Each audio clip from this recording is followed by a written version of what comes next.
here in Toronto, we have an unspoken respect for one another as much as it's highly competitive. There are legendary spots in Toronto where nobody is supposed to go and touch because nobody really can burn them. I'd say like go up to Keele and the Keele Wall, and you'll see some legendary stuff there. And for the most part, it's very respected. I guess just for the fact that nobody really wants to get knocked out by like someone that is respected in the graffiti community. And yeah, not even just knocked out, but you don't want that bad shadow on you because people won't respect you. Moi, je prends le choix encore de faire certains trucs qui sont illégaux. Je le fais, ce choix-là. Cependant, c'est toujours dans un désir de construire et d'apporter plus et d'améliorer. Lorsque j'arrive dans un espace et je le quitte, l'espace est mieux que quand je suis arrivé. Pour moi, ça, c'est important et c'est un choix. Donc, le côté légal et illégal importe peu comparativement au côté éthique et non éthique ou moral et immoral. Mais c'est important d'avoir un discours sur ça, d'avoir un discours sur qu'est-ce que tu considères qui est bien face à qu'est-ce que moi je considère ce qui est bien. Puis ensemble, on va pouvoir trouver un terrain d'entente. C'est quoi les conséquences totales? Quand je parle de conséquences, je parle pas seulement au niveau juridique, je parle des conséquences au niveau de l'entourage, des voisins, du propriétaire, de eux, de leurs amis. Est-ce que c'est la cause et effet? Est-ce qu'elle est positive et est-ce qu'elle apporte à la communauté plutôt que est-ce qu'elle prend et ce qu'elle enlève? Un graffiteur commence souvent seul. Dans le graffiti, il va dessiner chez lui et c'est souvent quand il commence à avoir à peu près maîtrisé qu'il n'a pas honte d'aller graffiter son nom dans la ville, que là, il va connaître d'autres graffiteurs et pour vraiment après faire des graffitis de plus grande ampleur ou même pour aller dans des endroits faire du graffiti de façon illicite, c'est beaucoup mieux d'être en groupe. Donc, les graffiteurs vont se retrouver ensemble dans des associations qui nomment crew et qui sont donc des groupes de des fois 3, 4, ça peut aller jusqu'à 10 graffiteurs.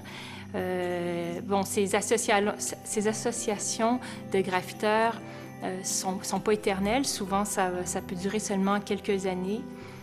Il y en a, par contre, qui sont un peu comme... qui vont dépasser la carrière d'un graffiteur.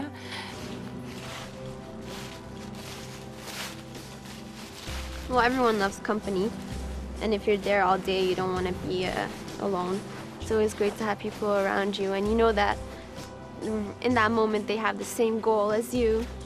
And they're just really into what they're doing, and you're really into what you're doing. And you could kind of go back and forth and just feed off of their energy and also get feedback. You know, if I'm painting with my boyfriend, I'm really picky, so I'm gonna tell him all the things he needs to fix. But he does the same thing to me too. Moi, j'entends souvent parler de dire, oui, voilà, le graphe est représentatif des problèmes sociaux qu'il y a dans les banlieues ou dans les quartiers. Non, je suis désolé, vous avez des graffeurs qui ont une situation de vie modeste, leurs parents gagnent 5 000 € par mois et ils se sont mis au graffiti parce qu'ils ont kiffé l'ambiance qu'il y a dans le graffiti, quoi. Voilà, donc on ne peut pas émerger le graphe à ça. Il y en a qui vont avoir des opinions du graffiti par rapport à plein de choses. Moi, dans le graffiti, j'ai connu des gens pareils qui étaient pédopsychiatres, qui étaient animateurs, qui étaient éducateurs, qui étaient même magistrats, qui étaient enseignants en université, plombiers, maçons, chômeurs, punk, rappeurs, toutes les catégories de gens sont dans le graffiti. Ce qui m'encourage à voir que dans le respect du milieu fait que les murales n'ont jamais été taguées. Et ça nous donne un indice que le milieu est réceptif. Et je remercie, entre autres, la communauté, les gens, les taggeurs ou les autres artistes de respecter l'œuvre des petits. Je pense que c'est aussi une façon, un mouvement de société d'encourager les petits à s'exprimer, parce que c'est un art, et d'être capable de respecter cette forme-là. Et je pense que avec le temps, si les élèves voient que leurs œuvres sont respectées, ça va leur donner probablement le goût d'en faire d'autres et peut-être plus grands et plus dans un autre contexte beaucoup plus favorable. On le fait pas pour les autres puis pour le respect, on le fait pour nous Ce que autres les parce qu'on autres aime ça le font, faire. on s'en fout un peu. Fait on aimerait ça que les autres aussi aient la même vision envers nous. Là. C'est pas parce qu'on fait pas du bombing. That's it. Hein? C'est pas parce qu'on fait pas de bombing qu'on fait pas de la peinture. Nous tous, on travaille dans le domaine de la création. Fait que, on a besoin d'un autre outlet pour sortir notre créativité parce que ça, en faisant du graph, on peut avoir des idées pour la job ou on peut avoir des idées pour faire la photo. Et des nouveaux styles aussi qui arrivent, qui peuvent nous inspirer là-dedans. Puis on aime ça être informé là-dedans. Puis moi, je trouve ça beau. Je trouve que c'est une belle culture. Puis il y a des bons artistes là-dedans. On focus pour la photo, puis le building, on va espérer que ça va rester là le plus longtemps possible, mais en même temps, on n'a pas de garantie. Fait que, mais tu sais, ça part de tout le monde, ça part tout d'une passion, peu importe, qui a évolué. Moi, c'est ça, personnellement, c'est ça. Je veux dire, quand j'étais plus jeune, j'étais plus actif et tout ça. Maintenant, c'est plus la peinture la fin de semaine et tout. Mais c'est ça, dans le fond, c'est juste... Ça change avec les années, dans le sens le rythme et tout ça, mais ça part tout d'une passion pour chacun de nous. C'est rien de sérieux. Moi, je fais ça pour m'amuser puis pas me casser la tête. Ouais, mais chacun le fait pour ses raisons. Chacun le voit comme il veut le voir. Puis ses raisons d'aimer ou de pas aimer. Je veux dire, c'est dur de définir c'est quoi le graffiti parce que lui, il fait peut-être pas la même chose que moi, il le voit pas comme moi. Donc, c'est pas à moi de définir ça pour tout le monde. Bon, on s'en fout des autres. Notre éthique, c'est la nôtre, et puis on fait d'abord ce qui nous plaît, sans penser à ce que les autres pourraient penser ou comment les autres pourraient faire. Sinon, t'as pas fini. On n'a pas le temps. Ouais, ce qui compte, c'est aboutir à ce qu'on a envie de créer et de rester libre. On n'est pas là pour donner des conseils ou écouter les gens. On fait ce qu'on a à faire et ça s'arrête là, quoi. Donc, ça plaît, tant mieux. Ça plaît pas, regarde, c'est la même chose. Le graffiti, ce sera pas possible de l'arrêter parce que c'est cette démarche-là, en fait, cette démarche de liberté, de dire des choses, de faire des choses, quoi qu'il advienne. Donc, And then you have writers who are political citizens. And being a political citizen is very much caught within the act of citizenship, within the act of graffiti. And again, not every writer is thinking that they're political every time they go up and write something on a wall. But by way of what they're doing, they become political because that voice takes on a new standard. It's not just writing on the wall. It's not just a scrawl anymore. You know, it's themselves. It's their point of view. It's their opinion. It's their name. It's a chosen name. On top of that, it's not a name that they're ascribed. It's a chosen name that they take and they create for themselves. And yeah, it's very much a political act. L'édifice le plus laid dans le ville, c'est le palais de justice, OK? On a décidé de faire 17 étages de gris. De gris. Même pas une fenêtre, même pas rien. Très, comme quoi, 14 étages pour ça? Et ça, c'est beau pour l'âme d'une personne? Non, c'est comme... c'est criminel.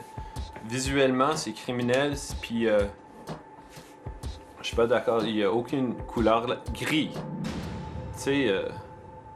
gris et noir, excuse-moi, c'est comme tellement beau. C'est inorganique, c'est carré, c'est comme, on n'a pas de choix. T'sais, en plus, c'est le palais de justice que tu vas faire, t'sais. C'est comme, et c'est pas droit. Mais à cause que les autres, ils ont décidé, ça c'est beau et ça c'est notre opinion, ça va durer de la reste dans ta vie, t'sais. Nous autres, on fait un mural, ça va durer maximum 20 ans, maximum, t'sais. C'est pas juste ça. C'est bien que j'inspire, mais il y a des gens qui m'ont inspiré aussi avant. Et c'est bien comme un truc olympique, de se passer la flamme et de la continuer. Quand moi, je vais être crevé, il y aura d'autres gens. C'est comme une extension, tu sais. La façon qu'on regarde la scène graffiti, qu'on a l'impression qu'on voit juste des hommes. Mais aussi une espèce de stéréotype masculin qui ressort du graffiti. Donc vraiment un stéréotype... rebelle, c'est un travail qui est sale, qui est physique. Donc, l'attitude rebelle, les femmes, généralement, l'ont pas. Elles vont beaucoup plus, avant d'investir, avant d'aller sur une traque de chemin de fer ou dans un bâtiment à un moment donné, bien, on sait qu'elles vont y penser 10 fois avant d'y aller. Donc, elles vont penser à toutes les conséquences, tandis que les enfants vont y aller tout de suite. C'est une façon pour eux d'affirmer un certain statuts masculins, certains statuts rebelles. Et les femmes, justement, doivent prouver qu'elles sont capables de faire autant que les hommes, qu'elles ont autant de guts, si on peut dire. Donc, ça a été la même chose pour moi. Mais aussi, encore, j'ai l'impression que je dois me prouver là-dedans, que je suis capable d'avoir autant de photos qu'un chercheur masculin, que moi aussi, que je suis capable d'aller dans un bâtiment abandonné, que moi aussi, je suis capable d'investir les lieux, même si j'ai peur. Oui, j'ai peur. C'est normal d'avoir peur, je crois. Mais c'est comme les hommes, on a une espèce d'adrénaline qui monte, puis on prend sur nous. Puis on a envie de se construire un statut féminin, puis on veut se sentir rebelle un petit peu aussi. Donc voilà. Parce que les filles sont souvent introduites par le biais de leurs copains au graffiti, puis on comprend pourquoi aussi.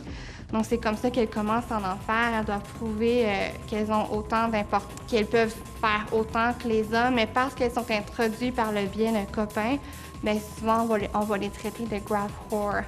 Donc je crois que ça en dit beaucoup sur la culture du graffiti qui est assez macho, mais c'est juste la culture à l'extérieur. Il faut faire attention sur la personnalité de l'artiste aussi. Le respect est fondamental, puisque c'est hiérarchisé, c'est une communauté. Un peu comme une communauté de combat que le judo ou autre, où il y a les grands maîtres, les 7e dan, les 5e dan, et où chacun respecte bien sûr le grand maître. Il y a un respect complet, mais ce qui n'exclut pas une joute, mais strictement artistique. C'est-à-dire que le respect vient également du fait qu'il n'y a pas d'insulte. La volonté, c'est de montrer à l'autre que ce que l'on a fait est mieux que lui. C'est un défi artistique, c'est une joute chevaleresque. Les femmes que je connais sont plus street artistes que graffiti. C'est beaucoup de collage ou de peinture, mais au pinceau. C'est beaucoup plus délicat. Mais il y en a vraiment qui bombent à fond. Elles sont très respectées parce que c'est beaucoup plus dur, je pense, pour une femme. C'est bête, hein, mais bon, elle a les mêmes risques que nous. On est égalitaires sur quand on se fait attraper par la police. Mais il faut un certain cran pour une femme d'aller dans le noir toute seule la nuit. Et ça, c'est vraiment respecté, je pense. Enfin, moi, en tout cas, je le respecte énormément. J'en connais 2-3 qui réussissent vraiment bien. Et j'espère qu'elles continueront comme ça, ouais.